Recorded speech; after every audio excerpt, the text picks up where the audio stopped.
정봉주의 정치쇼 1부 순서 돌아가겠습니다. 자, 정상근 기자님과도 오늘 마지막입니다. 네, 안녕하십니까. 예. 네, 미디어 오늘 정상근 기자입니다. 예, 사시는 곳은 어디세요? 저는 인천 삽니다. 잘 가세요. 네, 특정 지역에 사는 사람들만 이렇게 편애를 하시는 건가요? 그러진 않고요. 또 가족은 어디 사세요? 가족이요? 예. 저희 가족은 저 인천. 잘 가세요. 네. 어떻게 하나 엮어보려고 생각을 했는데 생각이 잘 안 나네요. 친구들은 어디 사세요? 친구들은 뭐 서울 사는 사람도 있고. 반갑습니다. 네, 이렇게 노골적으로. 예, 자, 첫 번째 뉴스. 네, 삼성이 다스 소송 수임료를 2007년, 그러니까 이명박 전 대통령이 당선되기 전부터 대납한 것으로 확인이 됐습니다. 야, 참 오늘 정도원 의원이 발언한 김윤옥 여사. 네네. 저거를 뭐 지금 다들 기자들이 저한테 전하는데 네. 제가 말씀드리죠. 당선 축하금을 사전에 땡겼을 가능성이 무척 높습니다. 당선 축하금을요? 예. 당선 축하금이라는 개념이 있나요? 당선 축하금을 보통 네. 그 전에 부정한 정권이었을 때는 기업들이 알아서 당선 축하금을 가져옵니다. 그러니까 불법이라는 불법이죠. 거죠. 불법 네. 정치자금, 뇌물 그렇죠. 혹은 불법 정치자금. 그런데 이것을 심지어 불법 자금을 땡겨 쓴 거예요. 땡기죠. 네. 달라고 요구했을 가능성이 있다는 거예요. 달라고 요구했을 예, 수 왜냐하면 있다. 후보가 되는 순간에 바로 그때는 2007년도는 대통령 당선이나 마찬가지일 정도로 압도적으로 그 우위였었거든요. 네, 맞습니다. 그러니까 우리 곧 당선되니 당선 축하금 미리 가져와라. 이랬을 개연성이 무척 높습니다. 그리고 그런 첩보는 상당히 많은 곳에서 입수가 됐고요. 네. 그리고 이 내용은 검찰이 알고 있습니다. 곧 수사를 하겠네요. 그러면. 검찰이 갈등을 하고 있죠. 왜냐하면 이것을 그전 정권 때는 관행이라고 봤을 개연성이 있기 때문에 네. 모든 정권에 대해서 다 수사를 하라고 하면서 물타기로 들어갑니다. 그러니까 이거 무척 위험한 카드죠. 그렇군요. 예. 그렇다고 해서 이 불법 자금을 받았는데 네. 뭐 수사를 안 하고 넘어갈 수는 없는 그런 상황 아닌가요? 네. 불법 정치자금 선거법 위반이게 되면 공소시효 6개월, 뇌물이게 돼도 지금쯤이면 공소시효가 지났다고 보는 그래요. 거죠. 네. 검찰이 이제 그렇게 빠져나가겠죠. 정말 경천동지할 일이네요. 네. 네. 제가 만주 변호사 아닙니까? 지역은 어디 사신다고요? 저는 인천 삽니다. 잘 가세요. 네. 서울 사는 친구들이 있고요. 반갑습니다. 네. 자, 그 다스 수임료 들어가시죠. 네, 이 KBS와 MBC에서 나왔던 보도인데요. 이 지금까지는 수임료 대납이 이명박 전 대통령의 당선 이후, 그러니까 2009년서부터 알려졌죠. 2009년 1월부터 일어난 일로 알려졌는데 그게 아니라는 거죠. 이 두 방송사에 따르면 최근 검찰은 2007년 11월부터 이 다스가 에이킹건프에 내야 할 수임료를 이 삼성이 대납해온 것으로 보이는 이 자료를 확보하고 수사 중이라고 합니다. 제가 방금 한 얘기하고 개연성이 연결되잖아요. 2007년 11월이면 네네. 대통령이 되기 이전이거든요. 그런데 삼성이 뭘 보고 했을까? 그렇죠. 이미 당선됐다고 본 거예요. 네, 그러니까 김백준 전 총무기획관하고 이학수 전 삼성 부회장이 만난 시점을 검찰이 2007년 8월쯤으로 보고 있는 건데요. 그러니까 이때 상황을 돌이켜 보면 이 다스는 BBK 투자금 반환 소송 1심에서 패소를 했고 이명박 전 대통령은 한나라당 대선 후보로 확정된 그런 상황이었습니다. 후보 확정이 곧 대통령이 된 거다. 그러니까 유력한 미래 권력이 난처한 일에 처한 상황인 거죠. 그 점을 삼성이 파고 들었다라고 볼 수 있는 거고요. 미래 권력들을 영어로 얘기하면 뭐라 그러는 줄 아세요? 미건스를 혹시 얘기하시려는 건 아니죠? 그렇죠. 미건스 앞에 뭐가 붙죠? 정봉주와 미건스. 네. 어떻게 이렇게 딱 미래 권력을 미리 만났다. 네. 오늘 그렇군요. 만난 기분이 어떠세요? 미래 권력이요. 네, 커피 잘 마셨습니다. 친구들은 어디 사신다고요? 서울 사는 분이 계세요. 반갑습니다. 막방이라 이제 막가자는 거죠 이쯤 되면. 이렇게 노골적으로. 네. 예. 2007년 11월. 네. 그러면 그 지금 검색 순위 올라가고 있는 김윤옥. 네. 이게 대선 축하금을 미리 땡겼다라고 하는 개연성이 이제 이해가 되시죠. 네, 어떤 의미인지 알겠어요. 그러니까. 아니 삼성도 2007년 11월이면 대선이 끝나지도 않았는데 이미 당선된 것으로 보고 배팅하기 시작한 거죠. 그렇죠. 2007년 대선 상황을 보면은 워낙 격차가 크게 벌어져 있어가지고 네. 아마 이명박 전 대통령이 당선이 될 것이다. 당시 후보가 당선이 될 것이다. 이렇게 뭐 다들 짐작을 하고 있었던 상황인 거죠. 그렇죠. 근데 이렇게 되면 어쨌든 이 삼성이 준 뇌물로 추정되는 이 대납앱 수익료의 총액이 늘어나게 됩니다. 그래서 검찰에 따르면 이 370만 달러에서 500만 달러로 늘어날 것이라고 하고요. 그러니까 이 삼성 같은 경우에도 그동안 이제 이명박 전 대통령에게 뭐 어떤 특정한 목적을 가지고 좀 접근을 했던 거 아니냐. 2009년에 상황이 있었을 때요. 예. 그러니까 사면을 노리고 접근했던 거 아니냐 이런 얘기가 있었는데 그에 앞서서 아까 말씀하신 대로 당선이 유력하던 때에 미리 보험을 들어놓은 것이다. 네, 이렇게 볼 수 있는 것이죠. 네, 지금 그렇습니다. 야, 이거 이 기사하고 3번으로 바로 가야 되겠는데요. 네, 2번 좀 이따 가고. 네 그렇습니다. 그 정두원 네, 의원의 말씀하시죠. 얘기인데요. 그 이명박 전 대통령과 관련해 각종 혐의들이 쏟아지고 있는 가운데 이 정두원 전 국회의원이 김윤옥 여사가 2007년 대선 막판에 큰 실수를 했다라고 밝혀서 주목이 되고 있습니다. 이 정두원 의원은 지난 1월에 그 몇 차례 언론과 인터뷰에서 이명박 전 대통령과 관련해서 이 경천 동지할 3가지 일이 있다 이렇게 밝힌 바 있는데요. 예. 하지만 이것을 내가 죽기 직전에야 밝힐 수 있다라고 더 이상 언급을 꺼려서 좀 의아함을 자아내기도 했었죠. 예. 그런데 이제 정두원 의원이 이 2일 서울신문과의 인터뷰에서 이 경천 동지할 일에 대한 힌트를 하나 줬어요. 일단 키워드는 이명박 전 대통령의 부인 김윤옥 여사 그리고 엄청난 실수, 각서, 사제 털어 무마였습니다. 예. 자세히 말씀드리면 이 정두원 의원은 해당 인터뷰에서 이 김윤옥 여사가 엄청난 실수를 했다, 정신 나간 일을 한 것이다. 알려지면 당락이 뒤바뀔 수 있을 정도인데 그 일을 막느냐고 내가 무슨 짓까지 했냐면 집권하면 모든 편의와 지원을 아끼지 않겠다는 각서도 써줬다. 이렇게 얘기를 했습니다. 아울러 이 정두원 의원은 거기서 요구하는 돈도 다 주면서 사재를 털어가면서 많이 줬다. 그러니까 그쪽에서 요구한 돈을 자기 사재를 털어서 줬다라는 거죠. 어허, 그래요? 그럼 이거 네. 그 당선 축하금 아닌데? 아 그래요? 예. 핀트가 좀 빗나가는 것 같은데. 아니 그런 명목으로 김윤옥 여사한테 줄 수도 있었는데 그거를 가지고 그 이후에 왜 뭐 답이 없냐 이렇게 따지고 들어오자 뭐 정두원 의원이 그 돈을 돌려줬을 수도 있다 뭐 이런 의미일 수도 있겠죠. 뭐 그런 얘기를 하면서 제일 큰 거는 당선 축하금인데.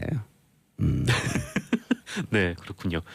그러면서 그때 다시 그 친구들이 이명박 정부 출범 이후에 찾아왔다라는 거예요. 예. 그 김윤옥 여사와 관련된 사람들이 이 사람들이 찾아왔을 때 자기가 이미 권력하고 멀어져 있어가지고 살아있는 권력에 가서 얘기를 해라 이렇게 전달을 했다라고 본인이 얘기를 했습니다.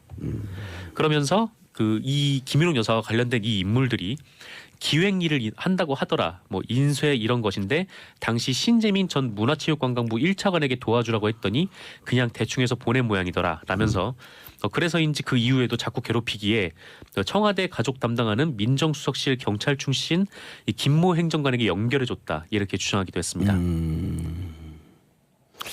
뭔가 아주 지저분한 일에 연루가 된 것 같은데요, 느낌이. 네, 뭐 큰 사고를 쳤다라고 했으니까요. 이게 어떤 일인지 그 이상은 밝히지 않았는데 뭐 조만간 드러날 수도 있겠죠. 드러날 수밖에 없어요. 근데 이제 그 정두원 의원이 이렇게까지 얘기를 한 거 보면 네, 지금 이명박 대통령의 모든 것을 알고 있는 두 분이 있거든요. 네. 김백준 씨와 모 인사 있어요. 이병모 인사. 아 이병모. 네. 네, 이 두 분이 정확하게 알고 있는데 이 내용을 아마 알고 있을 거예요. 이 내용을 알고 두 분이 알고 있다라고 하는 것은 두 분이 지금 검찰 수사에 적극 협조하거든요. 네. 그럼 검찰이 알고 있다는 내용이죠. 네, 그렇군요. 그건 알고 있을 개연성이 무척 높죠. 네, 어쨌건 지금 두 분이 계속해서 진술을 하고 있는 거 아닙니까? 이명박 할 전 수밖에 대통령 없어요. 관련해서. 자기들이 죽습니다. 너무 크게 죽어요. 네. 그러니까 있는 그대로 얘기해야 돼요. 그것도 가족들이 계속 설득을 하고 있어요. 예. 근데 이병모 씨 같은 경우는 한번 그 MB에게 팽을 당한 그 기억이 있잖아요. 아픈 기억. 네. 그러니까 얘기를 할 수밖에 없죠. 김백준 씨는 다스 얘기는 끝까지 안 하려고 했는데 다스와 관련돼갖고 삼성 대납 그 자료가 영포빌딩 지하에서 나왔잖아요. 네. 그게 얘기를 안 할 수가 없죠. 그렇죠. 증거가 있는데 알고 있냐? 모릅니다. 이렇게 할 수 없거든요. 40년 집사인데. 네. 큰일 났는데 우리 MB 각하. 그렇습니다. 예, 김관진에게 돈을 전달한 사람이 이상득 지인이었다. 네, 그 김관진 전 청와대 국가안보실장이 그 예. 미국 로키드 마틴과 관련된 로비 업체로부터 그 금품을 받은 정황이 드러난 바 있잖아요. 예. 근데 김 전 실장에게 돈을 지원한 이 한국계 미국인 정모 씨라는 사람이 이명박 전 대통령의 친형인 이상득 전 국회의원과 친분이 있다는 사실이 드러났습니다. 예. 김관진 전 실장이 미국 연수 당시에 이 한국계 미국인으로부터 생활비 등을 받았다 이렇게 기무사 문건에 적혀 있었잖아요. 근데 이 문건에 이런 내용도 있었다고 해요. 당시 돈을 전달한 사람이 이상득 전 의원과 각별한 사이라고 적혀 있었다고 합니다. 그래서 이를 청와대에 알려야 한다 이렇게 적시가 돼 있었다고 해요. 그러니까 기무사는 이 돈을 전달했다는 이 한국계 미국인의 정 씨가 이명박 대통령의 친형 이상득 전 의원의 부인의 여고 동창생 아들. 다시요. 네. 재밌어. 다시 다시. 말씀드리면 예. 이명박 대통령의 친형 이상득 전 의원의 부인의 여고 동창생 아들. 부인의 여고 동창생의 아들 정 씨가. 예. 그러니까 한마디로 짧게 설명을 드리면 이상득 전 의원의 그 와이프 친구의 동생, 아니 와이프 친구의 아들이죠. 똑같은 얘기를 무슨 영어를 하나 썼고 네, 저도 헷갈리네요. 친구의 아들. 네. 아 와이프 친구 동생, 아니 와이프 친구 아들. 와이프 친구 아들. 네. 딱 간단하네. 와이프 친구 아들. 네, 그렇습니다. 와이프 친구 아들이니까 한 달 건너 조카뻘쯤 되는 거네요. 조카뻘쯤 되는 거죠. 네, 두 사람이 그 와이프하고 이분하고 친하다면 조카뻘쯤으로 그러면 볼 어렸을 수도 있는 때부터 거죠. 보고 지낸 거죠. 네. 이 심지어 이제 문건에는 그 이상득 전 의원이 미국에 올 때면 이 항상 정 씨 어머니 집에서 머물렀다라고 해요. 그러니까 그만큼 각별한 친분을 유지하고 있었다. 그러니까 부인 친구 집에서 머무는 거죠. 네. 정씨 그만큼 어머니라고 가까운- 헷갈리니까 네네. 자기 부인 친구 집에서 네. 미국에서 좀 잘 나가는 그렇습니다. 성공한 사업가. 네. 아하. 가깝게 지낸 거죠. 예. 그리고 그리고 이 정 씨는 로키드 마틴의 그 로비 회사인 그 리빙스턴 그룹의 직원. 리빙스턴. 네, 이기도 하고요. 네, 기무사 문건은 이 김 전 실장에게 돈이 전달된 과정은 이 재미교포 사업가인 권 씨가 낸 돈이 이 대통령 친인척과 친분이 있는 사람을 통해서 건너가는 구조라고 적혀 있었다고 해요. 그러니까 이 친분이 있는 사람이 바로 정 씨라는 거고 이 김 전 실장의 국방장관 발탁서를 염두에 둔 이른바 정재계 로비 네트워크를 형성하려는 시도라는 게 이 예. 워싱턴 한인들의 여론이다 이렇게 기무사 문건은 지적을 하고 있습니다. 그러니까 합참의장 그만두고 국방부 장관 가기 전에 공백 기간에 미국을 잠깐 들렸던 거죠. 네, 이 공백 기간에 무슨 이제 국책연구소 같은 거기서 일을 하면서 예. 미국에 갔는데 거기서 이제 로키드 마틴에서 로비를 시도를 했다라는 거죠. 자, 그러면 이 정 씨가요 어떻게 그 김관진 씨를 알고 접근했을까요? 그게 이제 의아한 점이죠. 뭘 의아해요? 자기 엄마가 만나보라 그랬을 거 아니에요. 네. 엄마는 누구한테 얘기를 들었을까요? 친구 이상득 부인한테 얘기를 들었죠. 네. 그럼 전체적으로 총괄 기획은 누가 있을까요? MBK 죠. 이상득. 네. 그렇죠. 이상득 그때 만사형통이니까 음. 다음 장관이 누군지 영수인지 누군지 알고 혹은 야 대통령 동생 이번에 다음 국방부 장관 김관진이야. 네, 맞습니다. 그거를 알고 있었다라는 거죠. 아니 네. 지시했거나 알고 있었거나 그렇죠. 네. 자 이건 총괄 기획자 나왔잖아. 딱 나오잖아 이렇게. 합리적 추론 아니에요. 음모론도 아니고. 네. 이상득일 가능성이 너무 높다. 그렇습니다. 예. 어쨌든 병원에 이상득 계시다. 이상득 그분은 어디요? 휠체어 타고 출두할 계획이다. 네, 전에도 한번 소환됐었는데 네. 휠체어 타고 나오셨죠. 이 KBS에 따르면 이상득 전 의원 측은 이 부인이 금품을 전달했다는 그 정 씨 어머니와 고교 동창생인 것은 맞는데 각별한 사이는 아니다 이렇게 주장을 했다고 해요. 각별한 사이가 아닌데 그 집에 가서 머물러요? 말이 안 되는 거죠. 네, 어쨌건 그렇게 해명을 했다고 합니다. 예. 누가 그렇게 해명했다고? 이상득 전 의원 측에서요. 이상득 전 의원 측에서 네, 각별한 사이가 아니니까 그냥 집만 좀 얻어 쓰는 사이다. 그 에어비앤비 같은 네, 그런 거는지 모르겠지만요. 미투 운동 시작 후 첫 구속자가 발생했다. 네, 그 구속된 사람은 극단 번자기란 곳의 대표 조중윤 씨입니다. 조증윤 씨예요. 네, 증이요, 증. 증의 조증윤. 네, 이 조 씨는 2007년부터 2012년까지 이 당시 16살, 18살이던 청소년 단원 2명을 극단 사무실, 차 안 등에서 여러 차례 성폭행한 혐의를 받고 있는데요. 이 미투 운동이 시작된 이후에 그 미투 폭로가 구속으로 이어진 첫 사례입니다. 이 경남 경찰서에 따르면 이 조증윤 씨는 피해자들과의 성관계를 인정을 하면서도 서로 호감을 갖고 관계를 맺은 것이다 이런 황당한 주장을 하기도 했다고 해요. 몇 년도예요 이게? 이게 2007년에서 2012년까지 여러 차례 이런 행각을 벌였는데 네. 본인들이 처벌을 지금 원하고 있나 보죠? 미투 운동 이후에 이분 피해자분들이 이제 폭로를 한 거예요. 피해자분들 폭로했고 네. 이때의 그 성폭행은 네. 신고죄거든요. 본인들이 처벌을 원해야만. 네네. 2013년 6월에 그 형법이 개정이 됐고 네. 2013년 6월 이후에는 본인들이 처벌을 원하지 않아도 처벌을 하게끔 되어 있죠. 근데 네. 그 전에 친고죄이기 때문에 2007년서부터 2012년까지 사건은 이 두 명의 피해자가 처벌을 원하는 것으로 판단이 된 거죠. 네, 그렇습니다. 이 당시 피해자 분들이 뭐 미투 운동을 통해서 이 사실을 폭로를 했고 지금 경찰도 수사를 하고 있는 상황이라고 알고 있는데 게다가 이 조중윤이란 사람은 그 피해자들의 그 사진과 동영상까지 촬영을 했다라고 해요. 그래서 경찰은 이 사람의 이제 압수수색을 해서 예. 그 물건들을 찾아내서 분석을 하고 있는데 입막음용으로 했나 보죠. 네, 그랬을 가능성이 상당히 높죠. 네. 경찰은 여기에 이제 피해자들이 극단 번자기의 남성 단원 2명도 성폭행 사건의 가해자 또는 방관자라고 주장하고 있다라고 합니다. 그래서 이들에 대해서도 곧 조사를 벌이기로 했다 이렇게 밝혔는데요. 마침 이제 연출가 이윤택도 곧 고소를 당할 것으로 알려지고 있어요. 그래서 관련해서 좀 법 집행이 어떻게 이루어질지 좀 주목이 되고 있습니다. 네. 자, 친박단체 촛불 조형물 파손했다. 네, 그 친박단체들이 3.1절 이 광화문 광장에서 집회를 열었는데 이 촛불 조형물을 파손하고 방어하는 등의 행위를 했다고 합니다.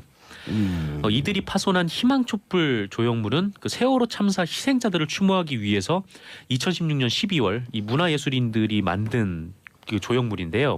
높이 8.5m의 대형 조형물이에요. 근데 이 조형물에는 이 세월호 희생자들을 추모하기 위해서 노란 리본을 달아놨는데 알고 있어요. 어디에 있는 건지. 네, 광화문 광장 중간쯤에 있죠. 이게 뭐 다 떨어져서 이제 바닥에 뒹굴었다고 합니다. 이들은 광화문 광장에서 대대적인 집회를 갖고 이 박근혜 전 대통령 탄핵 무효, 석방 촉구 등의 구호를 외치고 뭐 문재인 정권 퇴진을 외쳤다고 하는데요. 이 태극기하고 성조기를 같이 흔들면서 이런 주장을 했다고 하네요. 근데 경찰은 이 부상자 발생 등을 우려해서 이 진보 당체와의 충돌을 좀 어떻게 좀 막자고 이 주변을 차단하느냐 이 주력을 하고 있어가지고 미처 조형물 파손 행위를 적극적으로 막지는 못했다고 합니다. 예, 알겠습니다. 5892님 봉도사님 이제 중독되어 가는데 아쉬워서 나 어떡해요. 아무튼 건강하셔요. 7423님 봉도사님 마지막 방송 놓치기 싫어서 일하면서 이어폰 끼고 듣고 있어요. 역시나 화끈하십니다. 그러니까 이거 무척 위험한 카드죠.